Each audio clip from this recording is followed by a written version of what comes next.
Perhaps most of us have forgotten the precise day. It was June 3rd, 1965. But not many of us will forget the experience of seeing Ed White leave the open hatch of Gemini 4. He said simply, "All right, I'm out." EVA, which began so successfully with this 20-minute walk in space, was not so easy in later flights. We scheduled 5 more EVAs, lengthened the time, and added space work to the flight plan. But we gave the astronaut too high a workload to perform, and the problem was compounded by the pilot's difficulty in positioning himself during work periods.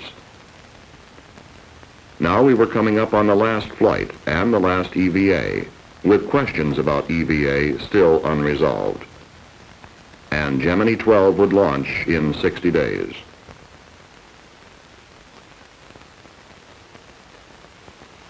Part of the answer may be found under the water of this pool, where we have submerged mock-ups of the spacecraft and a Agena target docking adapter. We had done research in underwater simulation of space conditions for some months. Now, for the first time, a flight crew will incorporate underwater simulation into their EVA work training. In an inflated pressure suit, astronaut Edwin Aldrin, pilot for Gemini 12, is weighted with 60 pounds of lead. He is positioned at the prepared Agena workstation by trained scuba divers.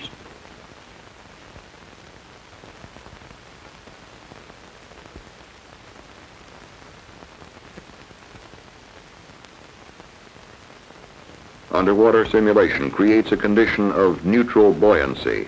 It gives the pilot an effect quite similar to that of zero gravity. Astronaut Aldrin has attached himself by a waist tether to rings on the Agena. From past EVA experiences, we learned that astronauts spent far too much energy trying to stay in position while working. Waist tethers are one of the restraints that we are investigating for Gemini 12. The jobs now performed underwater by pilot Aldrin are those which will be done on Gemini 12. Attaching handholds, using a torque wrench to tighten bolts, making electrical connections, cleanup of his work area. In short, the type of jobs we know are basic to space station work. As he will during flight, pilot Aldrin has moved by handrails from the Agena workstation to the adapter area. He is now ending a rest period. We have carefully planned the rest periods of this EVA in relation to the workload. Leaning backward, pilot Aldrin tests another type of restraint used in the adapter area, special foot restraints. These are also called Dutch shoes by some people for obvious reasons. The chief advantage of underwater simulation is that it gives a training EVA pilot continuity of tasks. As such, it is a valuable addition to zero-G simulations in aircraft, where the zero-G condition is attained in the parabola of flight for only 30 seconds.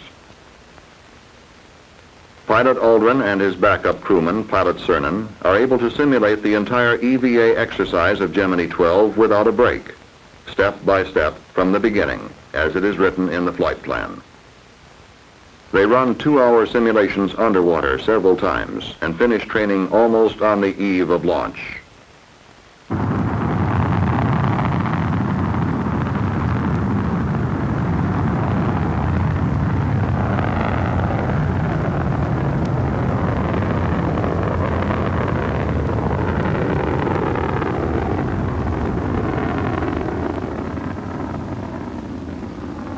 On November 11, 1966, the Atlas Agena target vehicle for Gemini rendezvous and docking lifted off the pad at Cape Kennedy, 7 minutes after 2 p.m. Eastern Standard Time.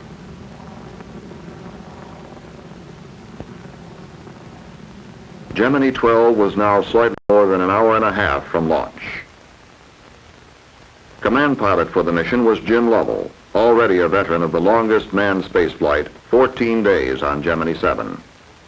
In the 4 days ahead, he would log more hours in space than any other man. His pilot was astronaut Aldrin.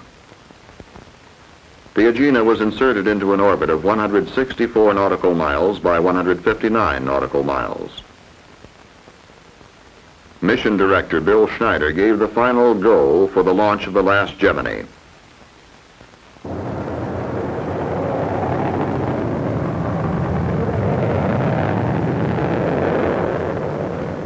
Liftoff came at 3:46 Eastern Standard Time.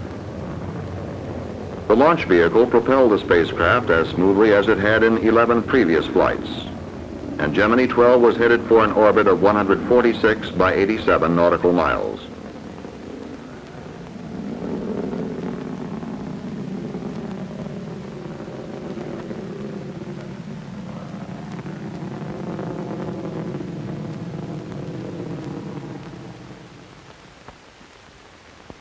The first order of business after insertion into orbit would be an M=3 rendezvous, or rendezvous during the third revolution. Maneuvers proceeded according to plan. A radar lock-on with the Agena was reported at 235 nautical miles. And the crew sighted the target using a sextant telescope at 85 nautical miles. But as the distance decreased to 64 miles, the crew reported erratic radar response.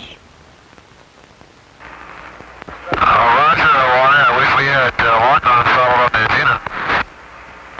He's still having negative luck with all that, huh? Roger, we'll proceed with the radar failure. The crew immediately went to a backup rendezvous mode, onboard computations. The pilot bent over his charts, relaying distance and burn rates to the command pilot. Burn at 2 plus 05 plus 48. This method had been used successfully as early as the Gemini 9 flight and presented no problem. 12 Houston, 1 minute to LOS. You can go encoder on. Roger. Have fun. But still it is interesting to note that the pilot making the computations this time had written his doctoral thesis on just this subject, rendezvous modes. Dr. Aldrin was as calm as though he were sitting in the graduate stack studying. And Command Pilot Lovell brought Gemini 12 to a station-keeping position at Tenerife, 3 hours, 46 minutes after liftoff. He began making his preliminary docking approach. He will dock south of Japan within range of the tracking ship Coastal Sentry Quebec, or CSQ in the flight controller's call letters.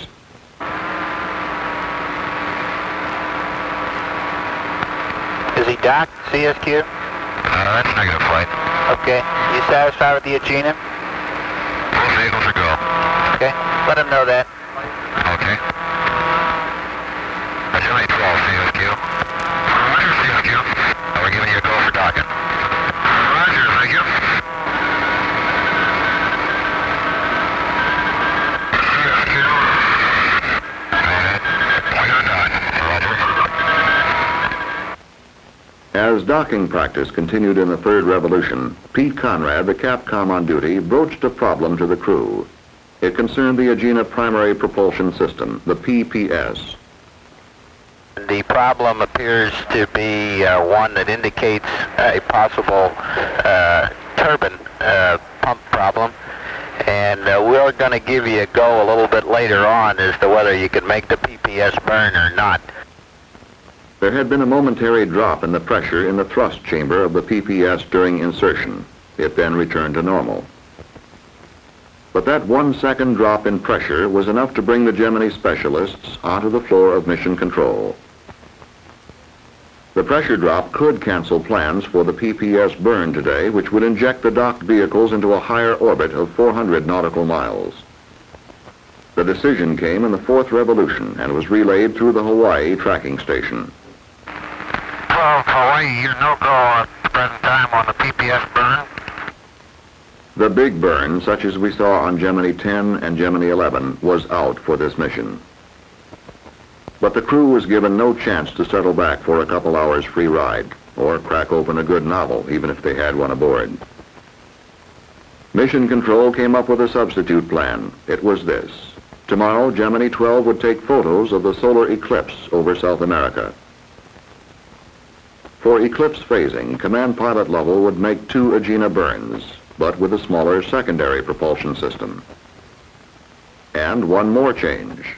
The crew would go to sleep an hour early, but they would wake up 2 hours early. Hawaii bid them good night on the 5th pass, and summed up things to this point pretty well. Been kind of a busy day. Thanks much. that about does it, and flight says to tell you good night. Two major events faced the crew on the second day after they were awakened by the Canary station. Gemini 12, Canary Capcom.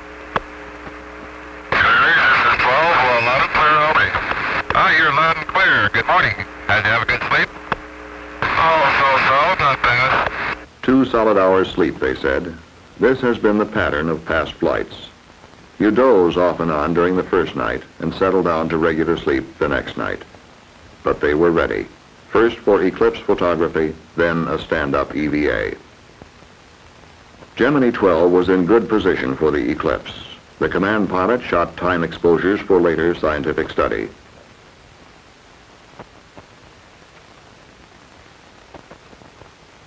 The stand-up EVA began over the Canaries. The hatch was open at 19 hours, 29 minutes into the mission.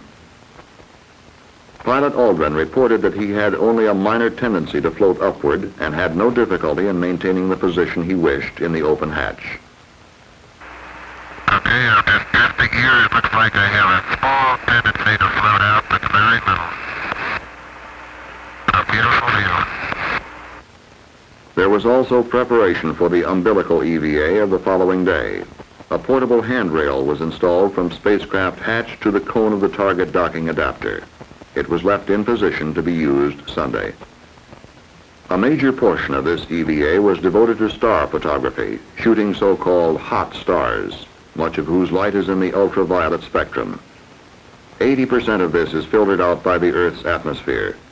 From Gemini, astronomers can study data unobtainable from the Earth.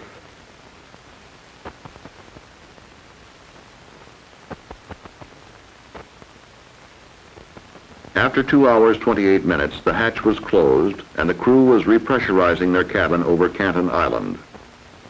Jim Lovell reported, "It was a pretty good exercise, and I'm starving to death." The flight director was obliging. Heat period for you starting at 2300 to 2350. Sunday morning began rather abruptly, shortly after 3 a.m. by the clocks at Manned Spacecraft Center. Flight Director Krantz woke the crew about an hour and a half early to check out fuel cell operation. He took one bulky stack off the line. The crew was then invited to nap a little longer. Waking up early for one reason or another would be a feature of this flight. But the crew seemed to like keeping a farmer's hours. They declined sleep and went to work, taking another bite out of the 14 experiments of the mission. On the 27th revolution over Carnarvon, a go was given for the umbilical EVA and space work. EVA began over the South Pacific beyond contact with the ground. Mission control could only wait it out until the spacecraft passed over the States and into tracking range. How was it going? We had restudied work in space for this flight. We replanned our tasks, and it was a last chance for Gemini. But waiting is sometimes a hard job. How was it going? Onboard cameras show us that it was going pretty well indeed. Pilot Aldrin moves out the hatch along the portable handrail, which he had installed during the stand-up EVA the day before. He attaches a tether from the Agena to the spacecraft. That tether would come in for some good use later today. The spacecraft was now passing over the United States, and Mission Control received its first news of what was going on. Buzz Aldrin was at the Agena workstation. While working, he is attached by a waist tether. This gives him a secure position, and he has both hands free for the job.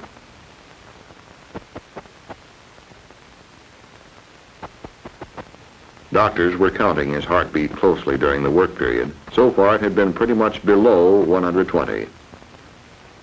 After finishing up at the Agena workstation, Aldrin makes his way along the handrails to the hatch and a rest period.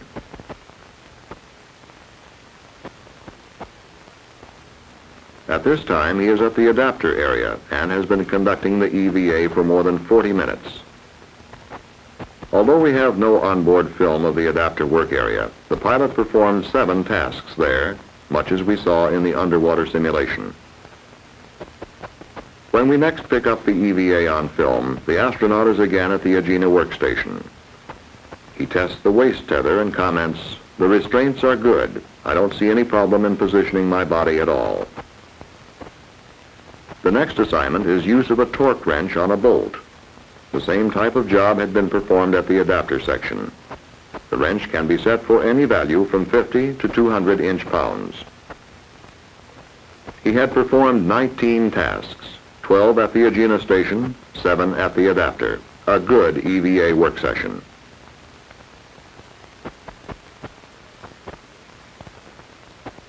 Now, like any good workman, the pilot sets about cleaning up his work area. "Okay," he said, "workstation is clear." As he got back in, Jim Lovell greeted him with, "Okay, here's your seat, Buzz. That's it." Gemini 12, Houston Capcom, 1 minute to LOS. New EVA record, beautiful job. That new record was 2 hours, 9 minutes on umbilical EVA. Command Pilot Lovell undocked from his target vehicle 47 hours, 31 minutes from liftoff. He was between stations, between Carnarvon and Canton Island. Command Pilot Lovell is backing off slowly from the target vehicle, pulling on the 100-foot Dacron tether attached to his spacecraft during the umbilical EVA. He will now attempt to extend this tether until it loses all slackness and becomes taut. As expected, that takes a bit of doing at first. The tether whips back and forth and develops loops. But if the command pilot can position these two vehicles on the tether, the one lower as the Agena is, and the other higher as is Gemini 12, there will be a very slight difference in the gravitational pull of the Earth upon the two. Small as it is, this difference may be strong enough to stabilize the spacecraft and the Agena. Now Gemini 12 is in its second daylight pass of this exercise. Jim Lovell has his tether extended and taut. He turns off both spacecraft and Agena control systems. The tether remains taut.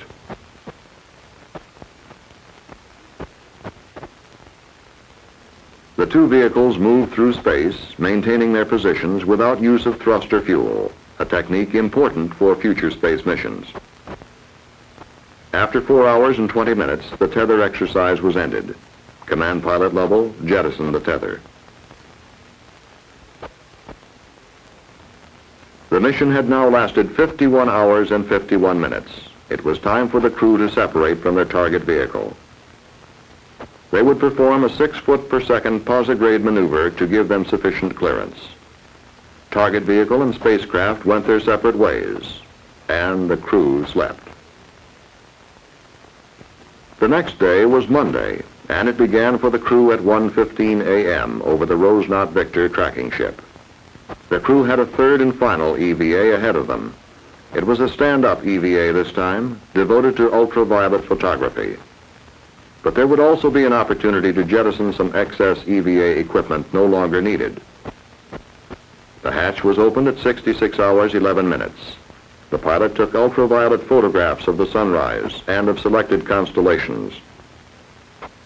After 51 minutes, the hatch was closed, and with it, the crew had closed out 3 planned EVAs with remarkable success. Not long after this, Gemini 12 received its flight update for a 60-1 recovery. It would now fly the full 4 days and come down in the primary recovery area in the western Atlantic. Tuesday, the 4th day, began on a familiar note. The crew was awakened early. Flight Director Krantz was checking the fuel cells again, but no major problem. Although the more dramatic segments of flight were behind Gemini 12, the crew was quite busy completing outstanding experiments. A preliminary retrofire time of 94 hours was transmitted to them. Suddenly, a lot of time seemed to have gone by very quickly. 19 months since Virgil Grissom and John Young walked up this ramp, the first crew for the first 2-man spacecraft. It hardly seemed possible. So matter of fact it was that Gemini 12 was making its last pass over the Canaries and the last pass of the Gemini program. There were brief words with other old friends: Kano, Nigeria; Tananarive, Carnarvon, Australia. And we are 1 minute from retrofire. Mark. All aircraft are on station as of 1849 Zulu. Network SRO. Go ahead, Harlow. Roger, I have an IP for you from our computer. Okay. Discovery, 24 degrees, 44 minutes north. Flight, understand me.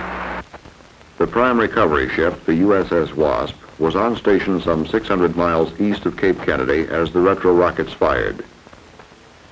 The Wasp waited, as she had on 4 other occasions, for Gemini 4 and Gemini 6, for 7 and Gemini 9. Slightly more than 30 minutes to wait, with her helicopters scanning the sky. The spacecraft is entering the Earth's atmosphere at 400,000 feet. We have a chance to make the last ride down with the crew, looking out the pilot's window.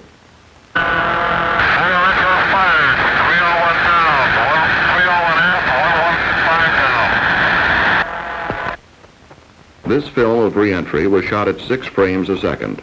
We are projecting it at normal speed, 24 frames, so our ride will be just a little fast.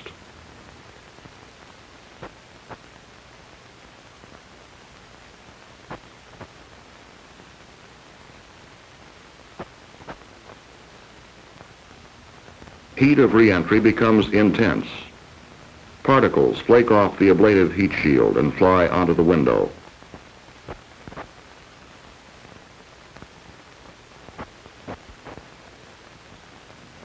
The intense heat will now break off our communication with the ground for about 4 minutes.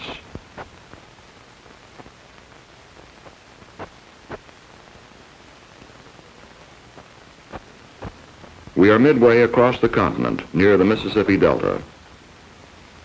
The crew has been coming in for 27 minutes. Communications blackout is over. A ground station talks to Jim Lovell. Well, Houston, our data shows you're right in the money.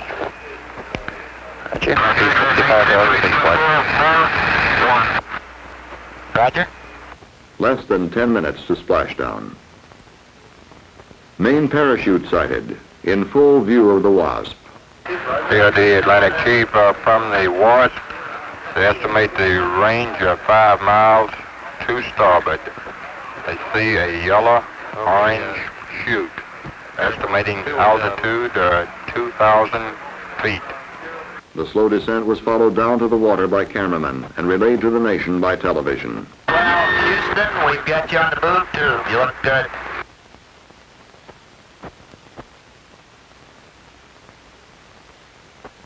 Splashdown.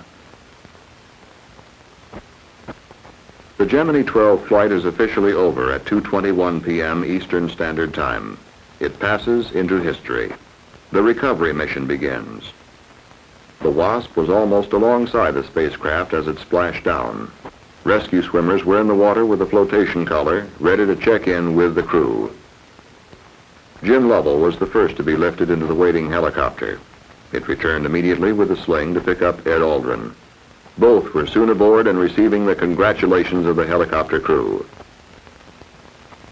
There would be time later to summarize the Gemini program, to add up the major accomplishments we now take for granted. Rendezvous and docking, long-duration missions, EVA, pinpoint re-entry. There is a just share for contractor, for Department of Defense, NASA, for flight crew and ground crew, and most of all for the man in the street for whom this program is ultimately designed, and without whom it has no meaning. But this day belongs to Gemini 12 and its crew. We must not stint them. These men set out to do a job and finished that job thumbs up. Command pilot and pilot had added 5 hours, 28 minutes of EVA exposure to the Gemini record. Each established his own individual record. Jim Lovell has flown longer in space than any other man, 18 days. 14 days on Gemini 7, 4 days just behind him. Buzz Aldrin set his record of 2 hours, 9 minutes on umbilical EVA at workstations. The crew increased our experience at tethered station keeping after successful rendezvous and docking. Finally, Gemini 12 added 14 successful experiments to the Gemini program, which has collected research data for scientists on every flight. More than 50 experiments were conducted on this program. In the tradition of manned flights, the Gemini mission flag is lowered for the last time at the Manned Spacecraft Center. As it comes down slowly, we hear an echo of the words of the program manager. It is now time to go on to bigger things. And we will be able to go on with confidence because there was this program, and it was called Gemini.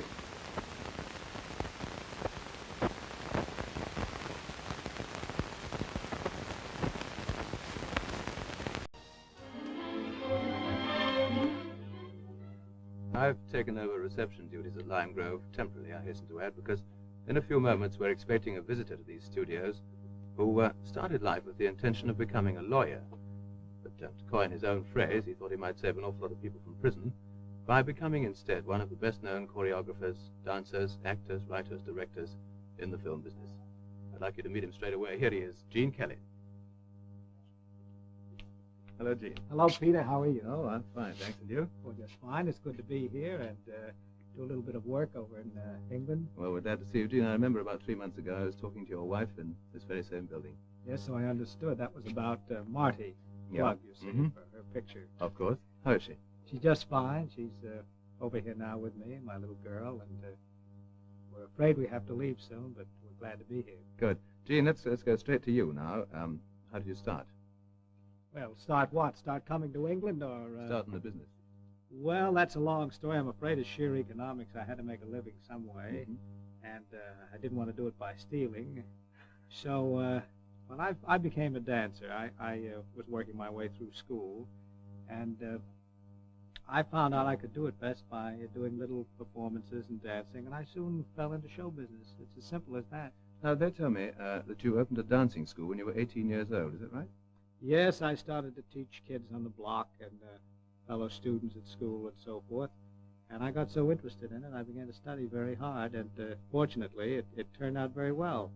After a while, though, I decided to brave New York City and become a choreographer, but strangely enough, nobody wanted me to be a choreographer, so I ended up being an actor. But afterwards, I became a choreographer again. Gene, what was your first picture?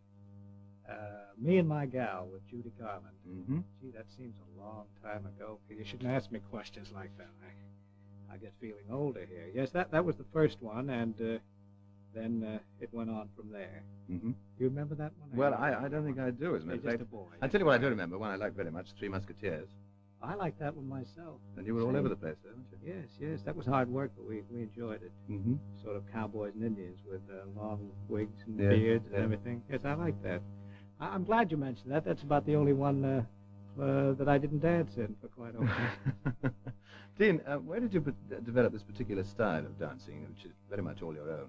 Well, I believe it or not, was a classic ballet dancer first, and a lot of things I tried to say, I found I couldn't quite say. For instance, if I wanted to play a truck driver in movies, that is, you could say anything you want with classic ballet. But playing a part and having to dress like a truck driver instead of dressing in a classical costume, I decided to try to work out a style that would go along with American speech and American moves and American jazz music and so forth. So I did work hard at developing a style of my own. Now, whether this is successful or not, we'll leave that to you to judge. But it was with malice aforethought that I did it all. Now, let's talk, if we may, a little while about invitation to the dance. Oh, good. I'd like to talk about that. First of all, where did you get the idea? Let's start like that. Oh, I've had it a long time. I tell you, it originally started because I had been in so many films, and we always had trouble getting some of the dancers we wanted, because a dancer spends all his life learning to dance, and then he gets in a film, and they say, well, now, here's a scene, you act in it, and here's a song, you sing it, and so forth. And so a lot of good dancers, and I mean wonderful dancers, never have the opportunity to work in films because of this, because they can't act. So I said, well, wouldn't it be wonderful one day if we made a film that was about dancers and for dancers? So I've had this bee in my bonnet for a long time. The trouble was selling it, you see, selling the idea and spending all that money on a film with no dialogue and just dancers in it, and if I may say it, no Hollywood people, you know. You say no dialogue? No dialogue, no. It's all dancing, really all dancing. Do you find that dancing in television and dancing in films has maybe drawn a lot of people to the ballet? Well, I know I can't answer for England, of course, but I know in America that the interest in Sadler's Wells, for example, is so popular. When I visited there, the people just jammed the theater to see them. And I know a big reason for that was ballet films, particularly, I must say, the English film Red Shoes, you see. Oh, yes. Yes. So it has had a great effect on popularizing the ballet in America, and I'm sure it must have over here, too. Well, I think it probably has. It's like so many other things, you know, when you see something at home on your television screen, you want to go and see more of it. Well, I'm glad to hear Oh, that. Mr. Kelly, please. We're ready now. Yes, I think I must go and make a living here. Well, Peter. Gene, just before you do go, one Yes. more question. Any regrets at all about not being a lawyer? Any regret? No, I don't think so. Goodbye. So there goes Gene Kelly, and the best of luck to him. After dominating dance on the silver screen for over 20 years, 20th Century Fox gave Kelly the chance to direct the 1969 musical Hello, Dolly, starring Barbara Streisand, Walter Matthau, and Michael Crawford, who talks about working with Kelly in this interview for the program Line Up Film Night. They got me together with Gene Kelly in San Francisco, and I spent half an hour just talking to him, and he said, "Oh, can you sing?" And I said, "Well, yes, I can sort of sing." And what about your dancing? And I said, "Well, I've done a bit in the bath, you know." And he didn't laugh at that. And I said, "Well," he said, "Well, can you do this?" He did a little thing, and I got very scared at that point, and I said, "Well, I really don't think." He said, "Come on, just do it. Just try putting those two legs there and there." And I had a go, and it was really very messy. But he said, "Well, I think it's worth doing a test. What we need is a sort of person who has some charm, but is sort of an idiot." Well, my wife thinks you've got charm, and I think you're a bit of an idiot after what I said, so you stand a good chance of doing this. I think it's the best thing that he could ever direct, or I don't think anyone else could have directed it anywhere near as well as him, but maybe I can just say that quietly, because he has done an incredible job with it. It has all the feeling that he had in his films. He generates enthusiasm and tremendous vitality. He is 26. He's my age. I'm 27. But the boy with me in the film is a dancer, since he was that high. Now, we did. You can do things like cartwheels with no hands. They're called butterflies. The boy I was with could do 4. Kelly could do 6, and he's 56. And that is really something. I mean, he's still got so much energy, that man. He works 7 days a week. And I used to have to work 7 days a week out there because of dancing and everything I'm learning, so therefore I got a special pass to go and work on Saturdays. He'd come, because he knew that was going on. He'd want to be there. He'd come up to the house and say, "I've got a great idea for Monday." And it's a change of half a line or something. But his enthusiasm just doesn't stop him from wanting to work and work and work. Hello, Dolly won 3 Academy Awards and was nominated for another 4. Despite that success, musicals were no longer as popular as they had been. But in 1974, the surprise hit That's Entertainment had Kelly topping the box office once again, meaning new interest in his career and an encounter with Barry Norman. Dancing is not all that joyful when you're putting it on film. It's great joy in creating it, but it's a chore to get it in that box. It's a big chore, and it's a lot of sweat, blood, and tears. In fact, you were quite late starting in films, weren't you? You were already 30 when you made For Me and My Girl. Yes, that's right. I was exactly 30. I left Broadway. Yes, I turned 30 in the middle of the... One of our critics described you as a greater film artist than Astaire. Now, I'm sure your modesty will forbid you to accept this, but modesty apart... Well, I know, it has nothing to do with modesty. Fred, whom I dearly love and admire, was the epitome of American dance for 10 years. And that was quite important. I think he kept the dance alive. It's true that he danced with Ginger Rogers, and they were a team. It was in the older tradition, but he was the American dance to people all around the world. And what would you say was your own major contribution to the musical? It would seem to me that you were the man who brought muscle and sweat and athleticism into dancing. Well, that might be true, but I feel that my biggest contribution was changing the costume. Whereas the male dancer in movies was always representative of the upper classes. I certainly couldn't be, because of not only the way I dance, the way I wear clothes.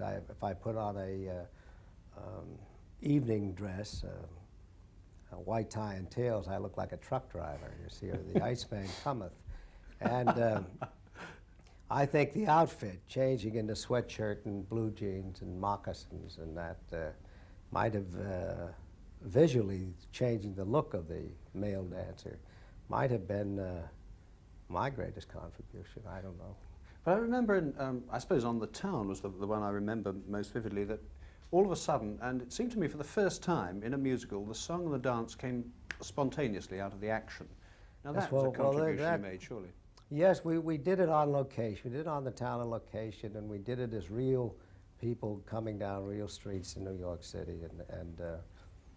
Well, let's talk about the musical, which I suppose it's got to be among almost everybody's top 2 or 3 musicals, and that's Singin' in the Rain. How much of that was scripted? Because I can't imagine a script that says, and at this point, Jean goes dancing up and down through puddles, because who's going to believe that? No script. Usually the scripts that were written about music would say, and here Kelly, or substitute Astaire or Connor or Dale, does a dance and it stops the show, you see. Usually they say something like that. It's up to the choreographer to supply a great deal. The Singing in the Rain number per se was done because it's a charming song, and the producer who happened to write it, Arthur Freed, said, well, what are you going to do with this now? You know, we've done it a couple times before. I said, well, it's going to be raining and I'm going to be singing. And it was one of the easiest numbers I've ever had to put together. It's fantastic, because it's the one everybody remembers. I think I had a long career as a dancer. I think I've been very lucky. The things combined to do things to a dancer, or any kind of athlete. When you go into this type of vocation, you have to be, or you should be, intelligent enough to know that you're not going to last as long as a painter or a musician or a writer, because the tools with which you work, the tool, I should say, is your anatomy. And you're at your peak when you're about 25 physically, except you don't know anything. You're fairly stupid. When you begin to mature, which I will do when I'm about 80, when you begin to mature, you begin to deteriorate physically. So a dancer is disproportionately fighting against himself. One has to learn to pace oneself, and you can do a better number and that, but you still you can't jump over the same table you could 10 years ago. So you say, oh, I have to cut that out, you say, and you have to substitute something else. I love everything about show business. I can't imagine myself in any other trade. I don't know any other trade, but even if I had to hang around and just work lights or something, I think I'd enjoy it. I do love show business. 2 years after That's Entertainment came the inevitable sequel, and the date with Michael Parkinson that showed just why Kelly never lost his status as a true Hollywood legend. You were telling me also, too, I mean, people tend to think now of song and dance men and musicals as kind of being a thing of the past, which indeed they are in terms of film. But you were mentioning to me earlier that, in fact, that tap dancing's coming back as a vogue now. Yes, that's true. And I was talking to Mr. Astaire 2 weeks ago when we were doing a little thing, introducing some clips and so forth, and That's Entertainment too. And he said, look at this silly letter I got. I have to fill in all. I said, look, I got the same letter, and it was from a university. I won't mention the university, quite a good university in America. And we get a lot of these things. They're looking at tap dancing now as some kind of a basic American art form. And I guess it is that. We never looked at it that way. We just got up there, took our check, and went home. No, that's And they're asking you, are they to sort of teach them how to do it? I thought that was water. It is water. Yes, there's a have a go at that. You got lucky. Well, I worked this morning. That's right.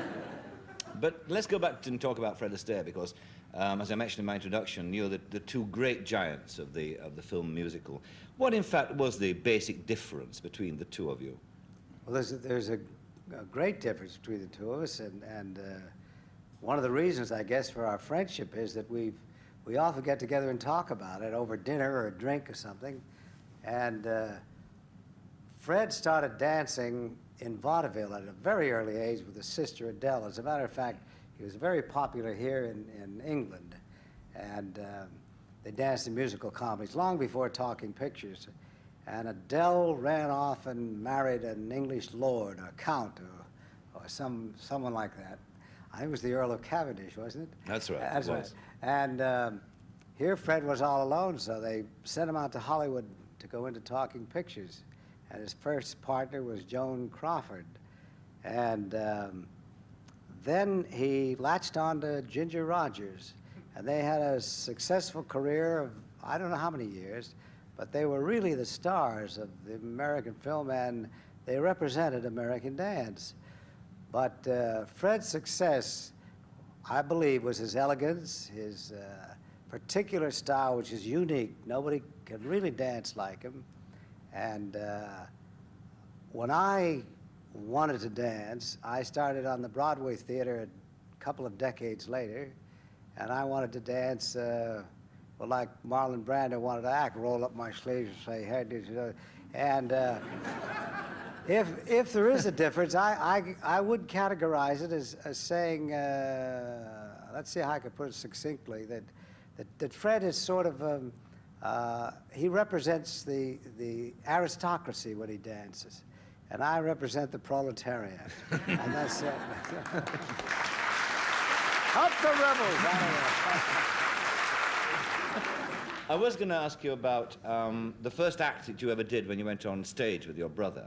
Well, my brother taught me to tap dance because we would go into speakeasies, and which existed up until 1932, and we'd go to amateur nights where they'd hold the handkerchief over your head, and whoever got the most applause got the $5.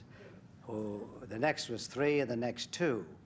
Of course, if you were in an Italian neighborhood, you knew the accordion player would get the $5, no matter what he played. Missed the notes, he'd hit the wrong key, and he'd get the $5.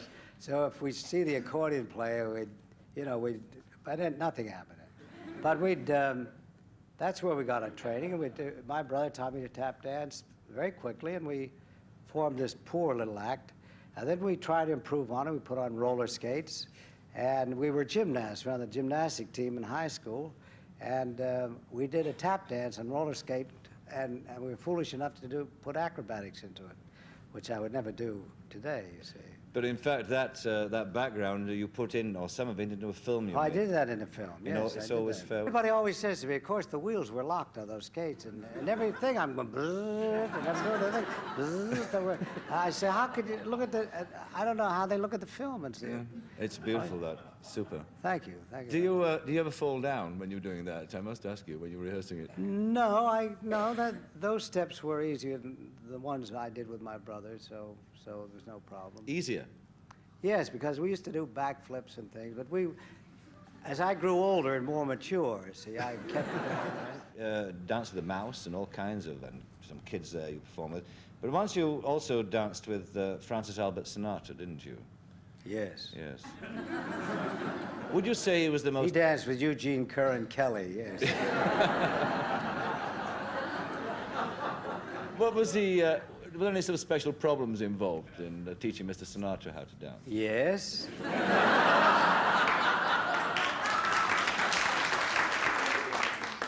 First, he didn't know how to dance. But he was very good at rhythm, and he had 2 pictures that didn't go down well that he had done in another studio. So he came to me and asked me if I'd work with him on it, and I told him he'd have to really work like a boxer, a prize fighter every day. And after about a week, he became a bit recalcitrant because I'd make him do the same thing over and over again. But he got quite good, and then of course I would do things that were within his range. I wouldn't give him exactly what I give Igor Yuskevich, you know. But he became quite adept and a very good partner. And of course, he was very good for me, and I'm very grateful to him because when I'd work with someone like Francis Albert or Judith Garland or Judy, see, they would sing the ballads in the show, and I wouldn't have to sing the ballad. I would sing the I got rhythm, you know, and I could sing the song and dance band stuff. So it was very good for me to work with them. Yeah.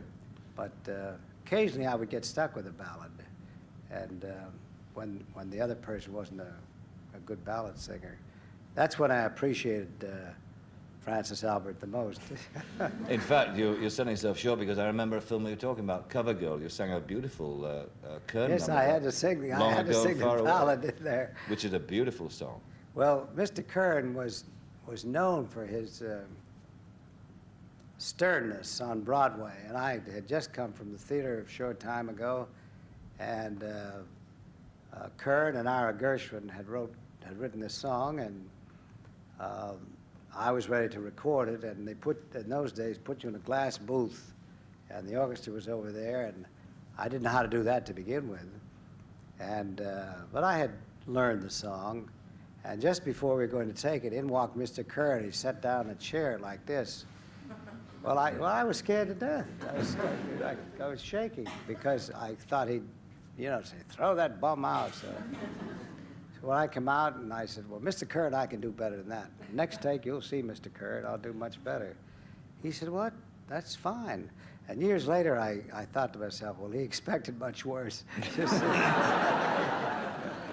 Frank Sinatra says, actually, about working with you, in this excellent book that Clive Hirschhorn's written about you, Gene, he said that you paid him the ultimate compliment after 8 weeks of working with him. Francis, you said, you've worked your way up from being lousy to adequate.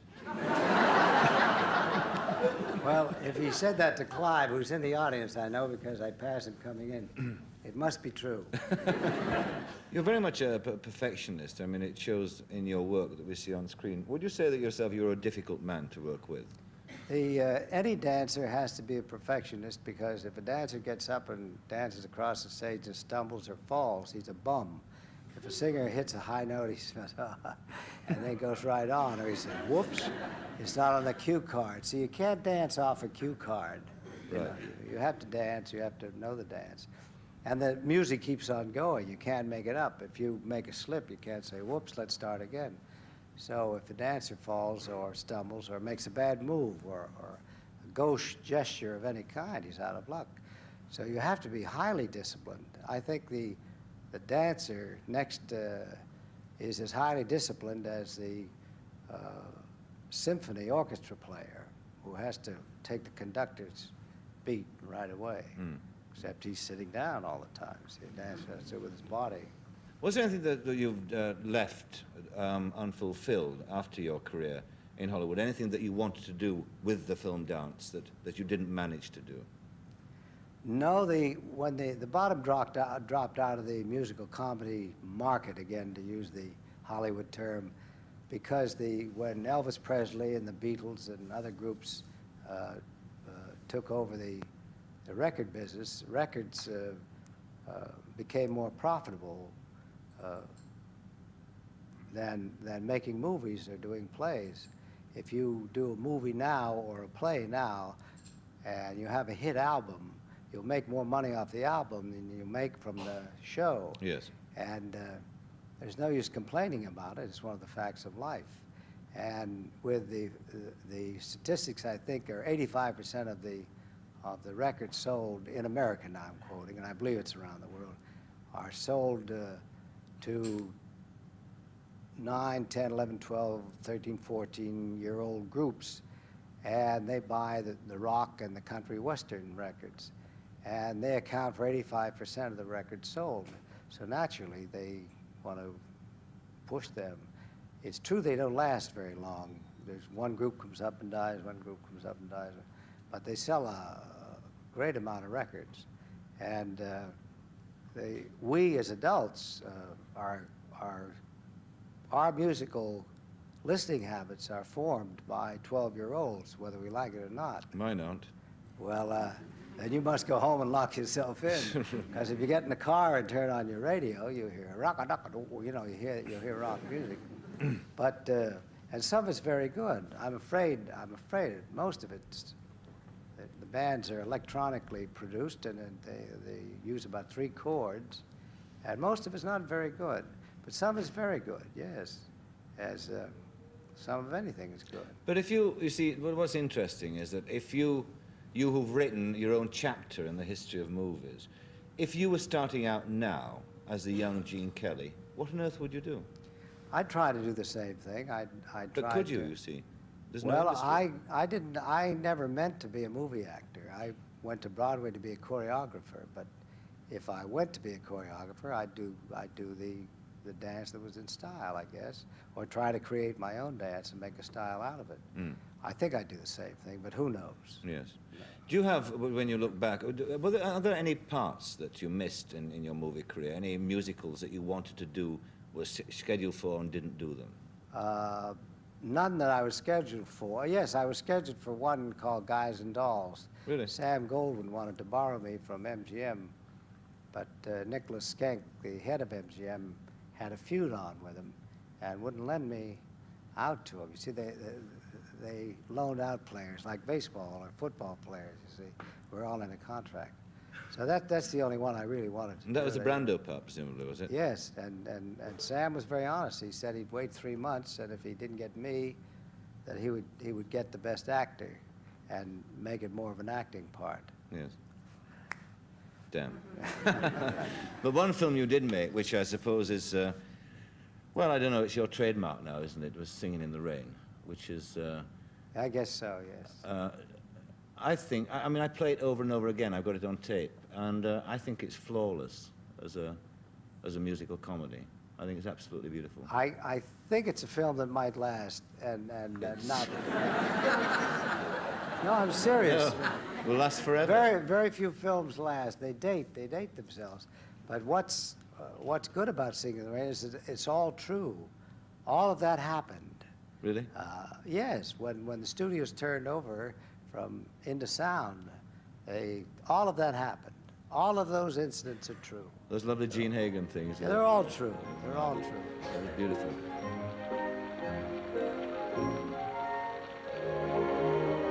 Dancing and singing in